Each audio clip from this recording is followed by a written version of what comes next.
del ordenamiento referido tiene el uso de la palabra el senador Héctor Adrián Menchaca Medrano, del Grupo Parlamentario del Partido del Trabajo, hasta por 5 minutos.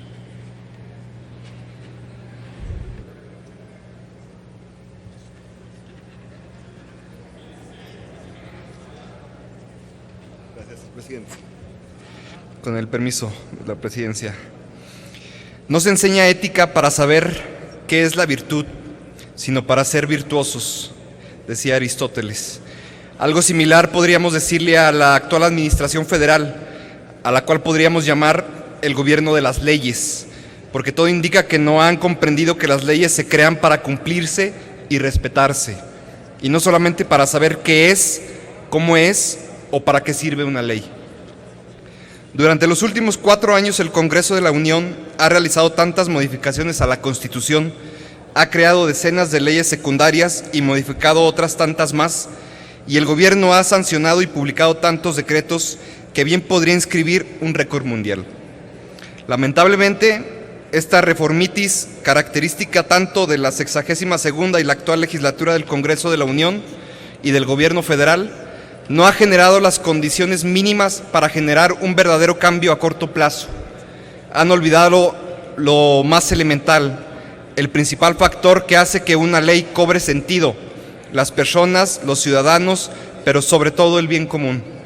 El Ejecutivo, que pretende gobernar publicando leyes, olvida que mientras no exista conciencia, voluntad y ética para pretender cambiar las cosas, no habrá ley que alcance para contener las prácticas delictivas o administrativas. El problema de la corrupción va más allá de los alcances que pretende el presente dictamen. La gran mayoría de las prácticas y conductas que buscan regular, sancionar y prevenir con el Sistema Nacional Anticorrupción hoy en día están prohibidas en distintas leyes, tanto administrativas como penales.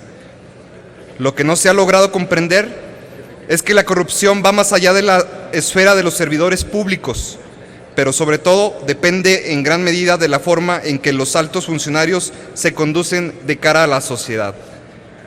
Por ejemplo, ¿con qué calidad moral el presidente Peña Nieto puede exigir terminar con los conflictos de interés y los moches cuando no ha sido capaz de explicar su actuación en los contratos otorgados a OHL y la relación que esto tiene con la Casa Blanca? ¿Cómo se puede exigir a los mexicanos que en su vida cotidiana se alejen de actos de corrupción cuando observan que los gobernadores se enriquecen con el dinero público? De acuerdo a la Encuesta Nacional de Corrupción y Cultura de la Legalidad, elaborada por el Instituto de Investigaciones Jurídicas de la UNAM, de la cual destaca el hecho de que 92% de las personas encuestadas considera que en México hay corrupción y que es el sector público donde más se presentan estas prácticas. Estos datos reflejan la gravedad del problema.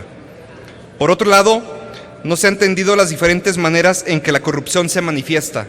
Es decir, han creado un sistema nacional anticorrupción que lo único que nos garantiza es que servirá para publicar que en México se combate con estas prácticas ilegales, pero en el fondo no habrá algún cambio significativo.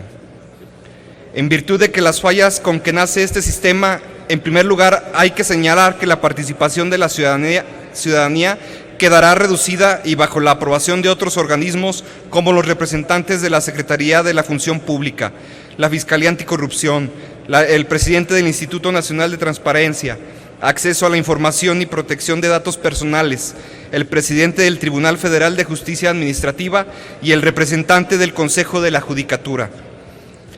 La cara del sistema será un ciudadano elegido, por cierto, en el Senado de la República, mientras que la operación del sistema será por parte de otros funcionarios que en su mayoría responden a intereses partidistas o particulares. Es necesario decir que aunque hay quienes han señalado que el Sistema Nacional Anticorrupción es algo muy novedoso, no lo es en realidad, sobre todo cuando el Estado mexicano se encuentra sumergido en altos índices de corrupción y destaca entre los primeros lugares en estas prácticas ilegales. Más bien se debe resaltar que en México llega muy tarde esta discusión, ya que en el mundo hoy en día existen más de 100 comisiones o agencias anticorrupción, y aunque no resulta estéril este debate, También es importante que la ciudadanía se entere de que este retraso en la legislación de un tema que tanto lastima a nuestra sociedad es solo el reflejo de la poca importancia que ha tenido para los gobiernos federales y para las principales fuerzas políticas impulsar este tipo de reformas.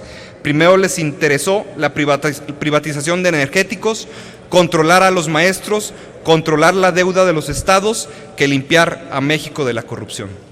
Es cuanto.